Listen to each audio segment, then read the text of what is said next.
Bonjour, monsieur Antoine Mariotti. Est-ce que tu pourrais te présenter rapidement? Alors bonjour, je m'appelle Antoine Mariotti, je suis journaliste à France 24 et je viens de passer 3 ans encore à Jérusalem de 2017 à 2020 pour couvrir à la fois le côté israélien et le côté palestinien. Et je suis de retour à la rédaction à Paris où je continue à travailler sur le Moyen-Orient et je viens de sortir un livre sur la Syrie, sur le conflit en Syrie. D'accord. Et vous pourriez résumer rapidement votre ouvrage? Comment s'appelle-t-il, en Alors mon grande ligne? livre s'appelle La honte de l'Occident, avec comme sous-titre les coulisses du fiasco syrien.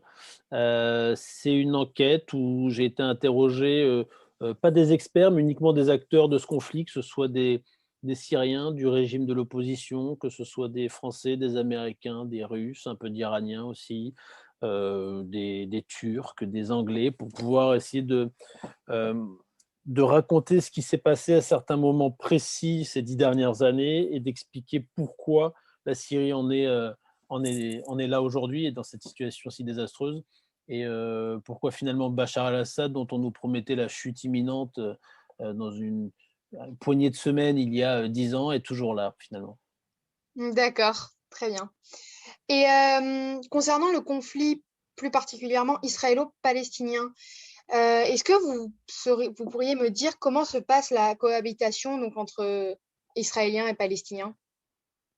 Comment se passe la cohabitation entre Israéliens et Palestiniens?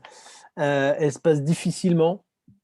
Ce sont 2 peuples qui sont très proches, mais qui ne se comprennent pas,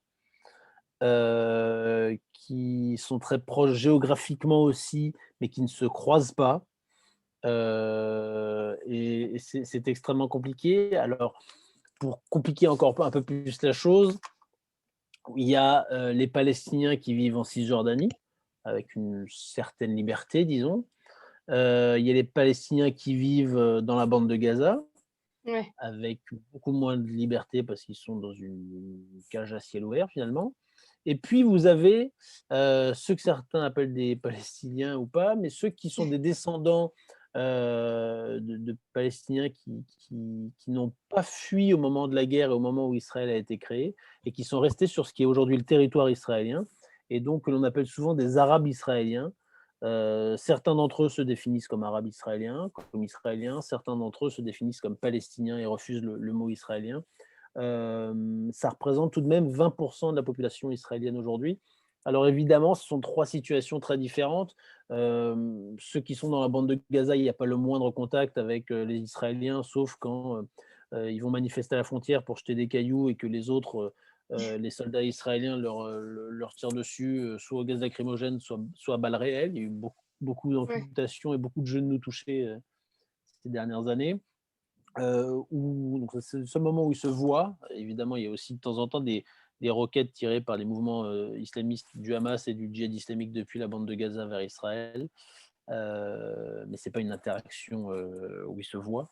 Hem, En Cisjordanie, c'est très compliqué parce que c'est un territoire qui est complètement morcelé par la colonisation israélienne. Ça veut dire concrètement qu'il y a des colonies, c'est-à-dire des villes ou villages israéliens qui ont été, construits en dehors du droit international. C'est une violation du droit international sur le territoire de la Cisjordanie. Évidemment, les Israéliens, mais sont quasiment les seuls, disent que ce n'est pas une violation du droit international. L'administration Trump le disait aussi, mais on est revenu à un statu quo qui existait avant, depuis l'élection de Joe Biden. Et ces colons, en général, quand ils vont d'Israël vers ces colonies-là, ils ont des routes qu'ils empruntent et qui ne sont pas forcément toujours les mêmes que celles des Palestiniens. Il y a de plus en plus une séparation. Il y a même une route qu'on appelle la route de l'apartheid qui a été construite, ouverte pendant que j'étais là-bas. Et c'est en fait une 2 fois 2 voies. Et OK. il y a un espèce de mur entre les deux. Et d'un côté, il y a un double sens pour les Palestiniens et de l'autre, un double sens pour les Israéliens, mais il y a un mur entre les deux et on ne peut Et c'est pas quand qu'elle a été construite, passer. cette route? Moi, j'avais fait un reportage dessus. Je pense qu'elle a été ouverte en 2018 ou 2019. Ouais, peut-être début OK. 2019. Si tu trouves, cherche en route Et de l'apartheid sur internet, tu vas OK. trouver. Et justement, pour rebondir sur ce que tu viens de dire, est-ce que tu penses qu'il pourrait y avoir un État palestinien donc, de créer dans les prochaines années? Ou c'est plutôt un rêve? Il est de plus en plus compliqué d'envisager la création d'un État palestinien. C'est pourtant, la seule solution concrète pour pouvoir vraiment en sortir, si tant est qu'on arrive à définir des frontières et un système de fonctionnement. Il ne suffit pas d'avoir des frontières. Parce que tout est maintenant tellement imbriqué avec cette colonisation que c'est extrêmement compliqué. Déjà qu'il y a la bande de Gaza et la Cisjordanie qui sont séparées. Oui, Donc c'est de plus en plus compliqué. Il y a une société israélienne qui se radicalise de plus en plus et qui est de moins en moins enclin à mettre au pouvoir des gens qui sont prêts à faire la paix avec les Palestiniens. De l'autre côté, il y a une lassitude. Alors d'un côté, il faut se méfier de l'eau qui dort parce qu'un jour, à force de vivre avec la nuque sous la botte, on finit par se rebeller, donc ça risque de répéter un jour, personne l'espère évidemment. Mais pour l'instant, côté Cisjordanie, c'est compliqué. assez mou, quoi. Ils sont un petit Ouais. peu amorphes, j'ai envie de dire. Pas complètement, mais Ouais. quand même, on est loin de la seconde intifada du début des années 2000, même si les Israéliens sont encore complètement traumatisés par ça et ont l'impression pour certains, qu'on y est encore, quoi. Et est-ce que tu as un recul sur l'annonce de Netanyahou, donc quelle a été la réaction des Palestiniens face à l'annexion des territoires qui allait être fait en Cisjordanie?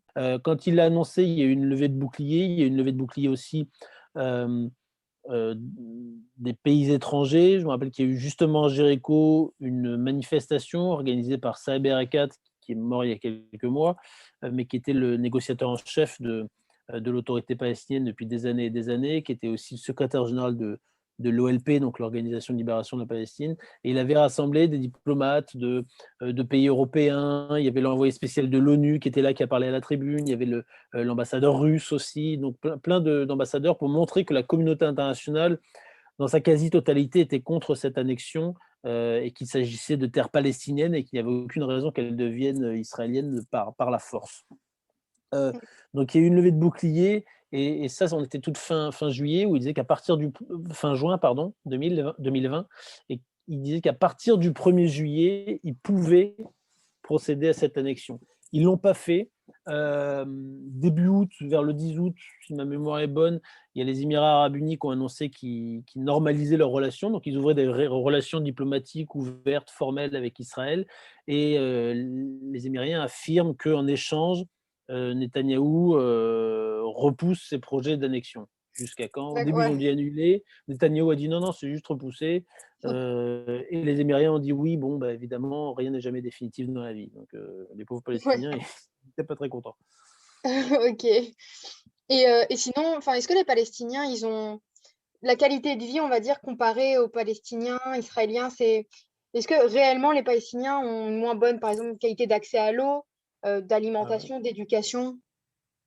oui, oui, il y a 1000 fois moins de moyens financiers, ils n'ont pas le contrôle sur tout, ils n'ont même pas le contrôle sécuritaire sur tout leur territoire, c'est divisé en zone A, B, C. Ouais. Euh, la zone C, qui est la plus grande partie, ça c'est pour la Cisjordanie, c'est sous contrôle complètement israélien. La zone A, c'est contrôle palestinien, mais c'est vraiment petit, c'est des grosses villes, c'est Ramallah par exemple, la plus. Et puis la zone B, c'est mixte. Oui, oui, il suffit de se balader dans les rues des deux côtés pour voir que la richesse n'est absolument pas la même, que par définition, du coup, tout ce qui va avec n'est pas la même chose, que ce soit l'eau, les Palestiniens accusent d'ailleurs les Israéliens de piller leur eau et leurs ressources, euh, Et du coup, là, l'éducation, pour etc. Et vivre, quand on est à Gaza, c'est encore pire, c'est un des endroits les plus peuplés, densément peuplés au monde, c'est là où il y a le plus de monde au kilomètre carré. mais finalement, du coup, pour vivre, ils sont plutôt tributaires de l'aide israélienne ou plutôt humanitaire, finalement? Ils sont tributaires de l'aide internationale. Ils sont tributaires de l'aide des États-Unis. C'est pour ça que ça fait très mal quand Trump a arrêté l'aide. Ouais. Tributaires de l'aide de l'Union européenne, qui est un élément très important, et de l'ONU, notamment par l'agence de l'UNRWA, qui est en fait l'agence de l'ONU qui s'occupe des réfugiés palestiniens, c'est-à-dire tous ceux qui ont été chassés de leur terre en 1967 au moment de la guerre des 6 jours. Et ça, ce sont des descendants qui sont en Palestine, dans les territoires palestiniens, donc en Cisjordanie, à Gaza, mais aussi en Syrie, au Liban, en Jordanie, tout ça. Et l'UNRWA assure beaucoup d'emplois aussi pour des Palestiniens parce qu'ils gèrent des écoles, avec du coup, ils emploient des maîtres ou des directeurs d'école qui sont palestiniens, pour les ramassages d'ordures aussi, tout ça c'est financé par cette agence de l'ONU. C'est très important, quoi. Et Oui, bien cette sûr. aide, elle est importante. Et la dernière fois, je faisais pour mon podcast sur le Moyen-Orient, j'interviewais Gérard Haro, qui est un ancien ambassadeur de France en Israël, un ancien ambassadeur de France à l'ONU et à Washington. Et il me disait, finalement, avec toute cette aide, on finance quelque part indirectement l'occupation israélienne, parce que si les Israéliens occupent, ça veut dire que c'est à eux de payer, c'est à eux de financer ce qui se passe. Mais c'est nous, Européens et l'ONU, etc., qui le faisons. Ouais. Et enfin, on s'éloigne un peu, mais est-ce que tu sais s'il y a eu des attaques de la part du Hamas récemment ou pas? Peu, mais il y a eu des tirs de roquettes, je ne sais plus dire quand exactement, je suis un peu plongé dans le bouquin en ce moment, Ouais. mais ça arrive régulièrement et tout le temps où j'y étais, ça arrivait aussi régulièrement, alors avec des moments plus intenses que d'autres, mais c'est aussi une petite manière de garder la pression sur les Israéliens, de dire: «Vous ne pouvez pas faire complètement tout ce que vous voulez, là-dessus». Cela dit, la plupart des roquettes tombent sur des terrains vagues. Et qu'en général, la riposte israélienne, contrairement à ce qu'elle prétende, c'est de taper sur des hangars vides ou des petits trucs qui ne servent pas à grand-chose.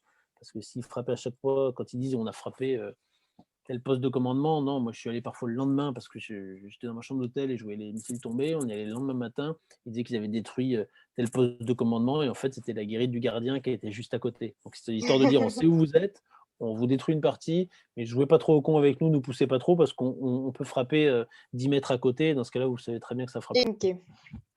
Et, et sinon, concernant la capitale de Jérusalem, de ton point de vue, tu la considérerais appartenant plutôt aux Palestiniens ou aux Israéliens?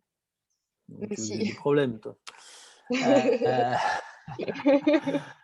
Euh, non, en fait, Jérusalem a un statut de ville internationale qui n'est officiellement ni la capitale d'Israël, ni la capitale des Palestiniens. Les Israéliens estiment depuis le début des années 80 que c'est officiellement leur capitale. Les États-Unis ont accepté cet état de fait en décembre, le 6 décembre 2017. Je venais d'arriver, moi.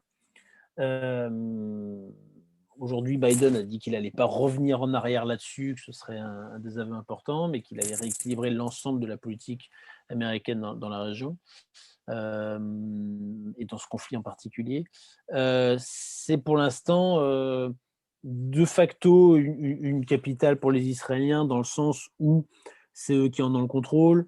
C'est là qu'il y a le bureau du président israélien, du Premier ministre, qu'il y a quasiment tous les ministères, qu'il y a le Parlement.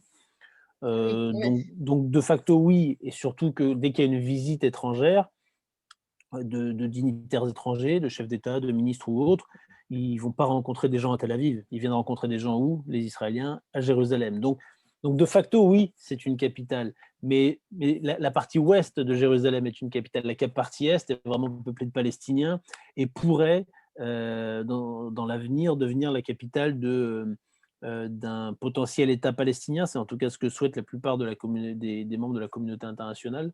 Puis il n'y a que très peu de pays qui reconnaissent Jérusalem comme capitale d'Israël. Il y a certes les États-Unis, non, mais après, c'est le Honduras, ce genre de choses, donc c'est pas très significatif. Ouais. Mais faut pas faire insulte à nos amis du Honduras, mais enfin, Ouais. Bien ça sûr, compte ça pèse pas beaucoup. autant. Non, pas trop. Et du coup, les Palestiniens aimeraient évidemment, mais c'est pareil, c'est de plus en plus compliqué. C'est marrant, j'ai interviewé il y a quelques mois, je dois lui reparler dans une semaine d'ailleurs, l'ancien Premier ministre israélien Ehud Olmert, et il me disait, mais on ferait mieux de donner Jérusalem-Est aux Palestiniens comme capitale. C'est pas une zone qui forcément compte beaucoup pour nous. Il faut qu'on parle de la vieille ville. En revanche, ça c'est autre chose, mais tous les quartiers qui sont autour de la vieille ville à l'Est, on pourrait très bien leur donner. Ça n'a pas d'importance dans l'histoire juive. C'est peuplé quasiment à 100% de Palestiniens, ça permettrait d'avoir la paix. Pourquoi est-ce qu'on ne le fait pas? Aujourd'hui, Et les dirigeants pourquoi? israéliens qui sont en poste aujourd'hui ne veulent pas parce qu'ils veulent tout Jérusalem. La défaite du vainqueur. Et en fait, c'est ça, quoi. C'est-à-dire que Israël est le vainqueur, incontesté. Militairement, ils ont complètement le dessus. Ils contrôlent tout ce qu'ils veulent contrôler, ils font ce qu'ils veulent. Et ils veulent continuer. Mais pourquoi cette défaite du vainqueur? Parce que vous vivrez jamais tranquille tant qu'il n'y aura pas la paix avec les Palestiniens. Il y aura toujours des Mhm. risques d'attentats, il y aura toujours des trucs. Et même s'ils se diminuent, il suffit d'une bombe de temps en temps pour que ça foute un pays en l'air quand même et que ce soit compliqué de vivre. Donc c'est pas une vie à long terme. Et c'est en ça que, d'un côté comme de l'autre, on devrait se bouger un petit peu plus pour avoir la paix.